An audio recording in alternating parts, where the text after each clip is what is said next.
Hi, Shea Oakley. Welcome to Savvy Broadcasting Life Unscripted for our 7th annual Aviation Month. We're so grateful to have you out here. How are you? I'm fine. Thank you, Christina. Thank you for having me. You betcha. You reached out to me actually last Aviation Month. We had it taken a hiatus last year with some health issues and such. We flew twice to Seattle for my husband's surgery. But you had an amazing topic that we've never covered on Aviation Month or any time on Savvy, and that is myths and realities of commercial aviation. A lot of people listening in are business owners. Some of them have no idea about aviation, period. But the thing that makes our lives tick, especially in business, commercial aviation. And you're going to share some of the myths and realities of commercial aviation. Yeah. So bring for us to the table, what brought you to the whole world of aviation? How did that come about? Well, I'm 51, and 51 years ago, when I was 4 months old, my parents took me to Bermuda, and we were on an airline called BOAC, which is now British Airways, a thing called the Junior Jet Club. And one of the things you got as a child in the Junior Jet Club was a passenger logbook, and my father got one for me and began giving it to the cockpit crews to fill out. When I was old enough, I would hand it up to the flight attendant, and many times she would say, well, why don't you go give it to the captain yourself, which got me, in those days on the ground in the cockpit. And I think that's for sure where the interest began. I can't remember a time when I was not into aviation, actually. Yeah. Yeah. And it's true. We talked before the interview that often when you get the bug, it's pretty early. For me, the bug wasn't early, but the interesting part was for me, I just love to travel. And what better way to travel around the world but in an airplane? It gets you around there pretty quickly. But what attracted you in particular to studying and understanding aviation or commercial aviation history? Well, I was reading books about aviation history as a young boy. And my parents were in favor of my interest and allowed me to pursue it. So they would buy me these books and things like that. And when I got a little older, when I was 15, I discovered about an organization that was called at the time the World Airline Hobby Club. It's now the World Airline Historical Society. I actually serve on their board now, and I'm managing editor of the Society Journal. But at 15, I suddenly realized, and these are, long before the internet these days, I realized there were other people that had an interest. So I joined this organization, and the following year, when I was 16, my mother took me to the National Convention in St. Louis. It was a room full of other airline history nuts like me, and an incredible amount of memorabilia and collectibles from the airline industry for sale. It was like heaven for me at that time. Yeah. And for the people who fly today, what you don't realize is missing from the modern commercial aviation. When I was a kid and I would go flying, there was this kind of mystique with meeting the pilots and even the air crew. It was an amazing experience. You got dressed up. Yeah. You ate, you had wonderful meals with actual metal utensils. And at JFK, used to be able to go out there and watch the airplanes take off. They had a viewing place for all the people who were watching their loved ones take off. And people have kind of lost that sense of awe and mystery with being part of aviation in that manner. Very true and very sad. You're Yeah. right. JFK had multiple observation decks on the terminals out there, and they had well over 100,000 people show up every year. Going to the airport was in itself an attraction. Yeah, it was. And so what's interesting is that I think people don't realize, like today when something becomes so normal and part of your everyday life, I think you lose touch of how amazing it is. Because think about it, all of our food and everything is shipped in our mail via commercial aviation. Without that, much of the life we know in modern life would not exist.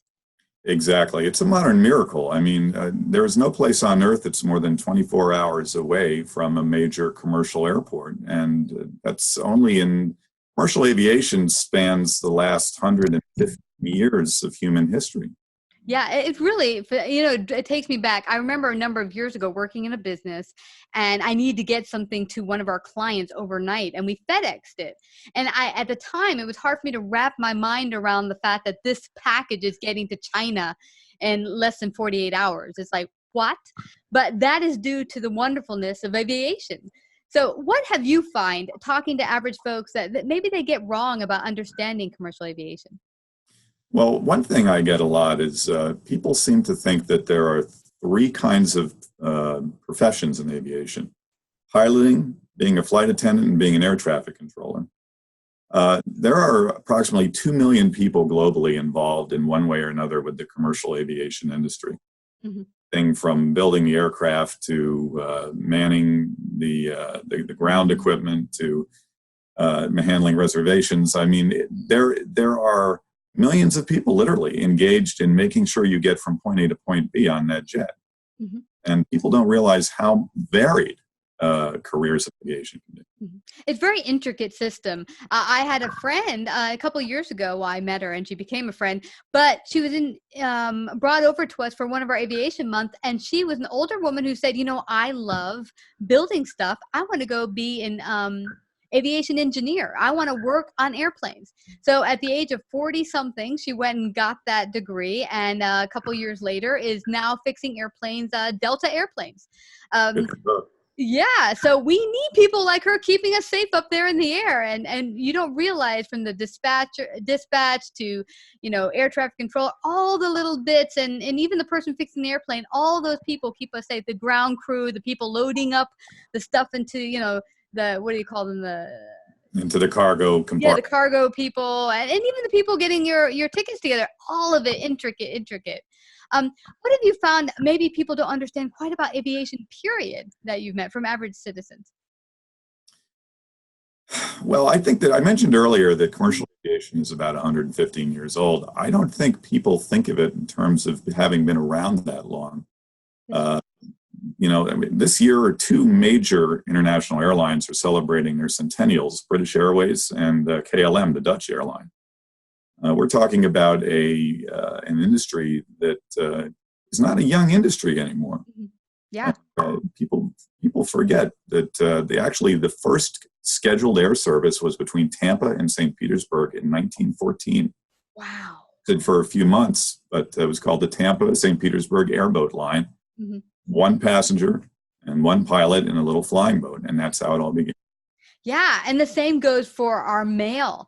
Those first pilots that went out there to deliver our mail put their lives at risk just to get us our mail. And that saying, through sleet and snow and rain, you'll get your mail, because they were risking their lives to get it to us by airplane. Absolutely. In fact, it was the revenue that came from the U.S. mail that enabled airlines in the United States to begin and grow. And it was only after a period of time passed and more modern, more economical aircraft became available that passengers began to make more money for the airlines than the mail did.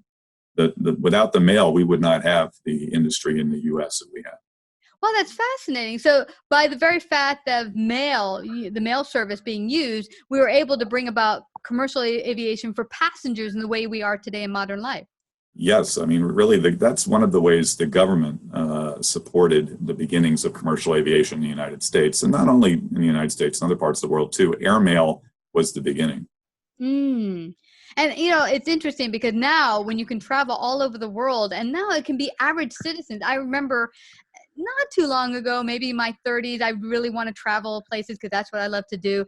I would save up, scrimp and just have salads for the month so I could go to XYZ place. Well, I'm so blessed because 100 years before that, I'd be getting on a boat for several months to go to Europe.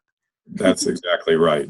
You only have to go back, as you said, 100 or more years, and people didn't travel more than 20 miles from their home. Mm-hmm. We have hundreds of millions of people traveling tens of thousands of miles from their home every year by air. Yeah, by air. And this has been all brought about by aviation. And what's great about it is also allow people to have a broader perspective of mankind and how we can all help each other, that everything's interconnected, from getting the stuff we get in the store, from the foods that are shipped in from all over the place, from our mail, to meeting different people. A lot of it's brought together by aviation. Absolutely. In fact, Boeing's longtime slogan was getting people together. And yeah, absolutely. Certainly it's true. I mean, I used to work, one of the places that I worked in my aviation career was at Kennedy Airport. And One of the things that for me is a little bit heartwarming about commercial aviation is just standing in a terminal and watching families and people reunited Mm. Yeah. who, were thousands of miles apart. Commercial aviation is a noble industry. It is. It is. And that's what I'm hoping by doing our aviation month each year and bringing these aviation businesses, historians, and aviators together to show people what a blessing we have and how it's really not only helped businesses thrive, because now you can fly around the world and do deals, but also bringing family together, bringing people together, and bringing us together to realize as people, we're not all that different no matter what part of the world we're coming from.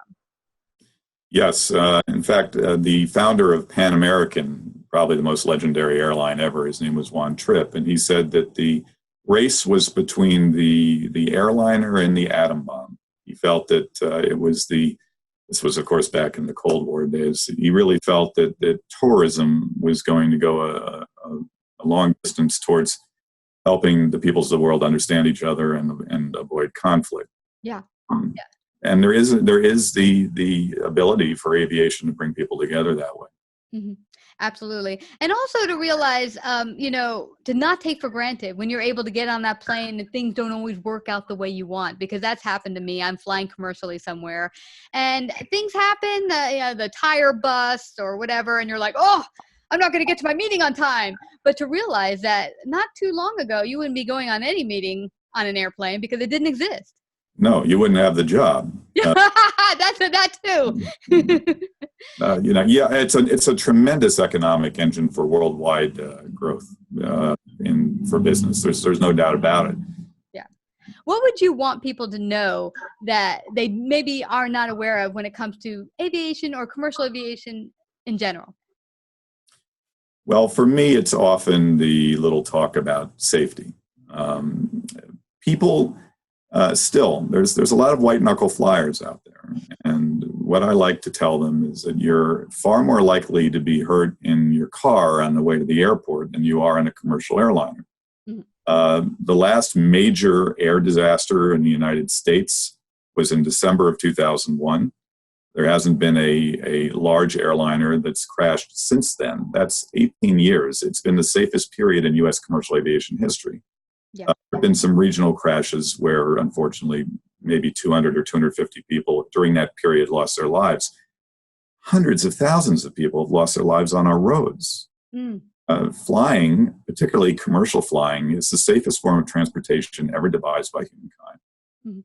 And part of what makes that, I think, Shea, is really the fact that it's entwined in the whole training and atmosphere of aviation. From when I was a student, or even when I fly with my husband, there's checklists, there's recheck. You have to go every 6 months, make sure the airplane's okay. You have to make sure you're certified to keep flying. Commercially, they just don't let you up there, continually checking if you're healthy, if you have the skills set necessary to make for safe flight. There's so much safety that goes into it. I kind of wish we'd bring that to the roads on with cars. Yes, much more difficult to do that, unfortunately. But the safety culture is deeply ingrained in commercial aviation people. Yeah, it certainly is. And it has to be because, flying, as safe as it is a very complex thing. It's not natural. As they used to say before the Wright brothers, if God had meant man to fly, he would have given him wings. Mm-hmm. Sorry, politically incorrect, but old saying there. The bottom line is that flying is an incredible technical enterprise and incredibly complex. And in order to keep it as safe as it is, everyone has to be on their toes all the time. Yeah, and that's why the standards are so high. And when you go for training, and even when you're past training and you're now working maybe commercially for one of the major airlines, there's always these safety checks from even the person who's working on your airplane. And there are so many checks on balances just to make sure everything's safe, and it's for good reason. But yeah, and I thank you so much. This has been fabulous. I know you could go on for hours and sharing your wonderful wisdom when it comes to commercial aviation, but share with people how they can get more in contact with you, find out more about you. How can they do that? Actually, the best way is just to look me up on LinkedIn. That's where the Commercial Aviation Consultancy is sort of based at the moment. I post every weekday something about commercial aviation history.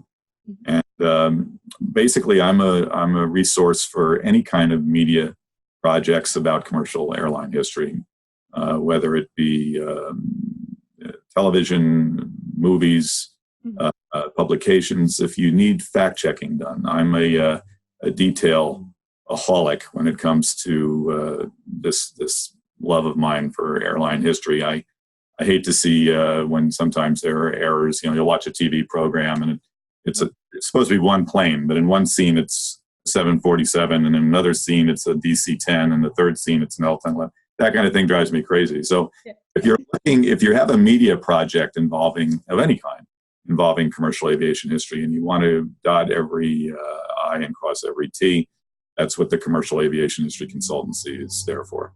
Awesome. And you're right. It keeps everyone keeping the facts straight. And yeah, it drives me crazy too. But this has been such a wonderful chat, Shea. I thank you so much for coming to our 7th annual Aviation Month and sharing your great wisdom today on Savvy Broadcasting. Thank you.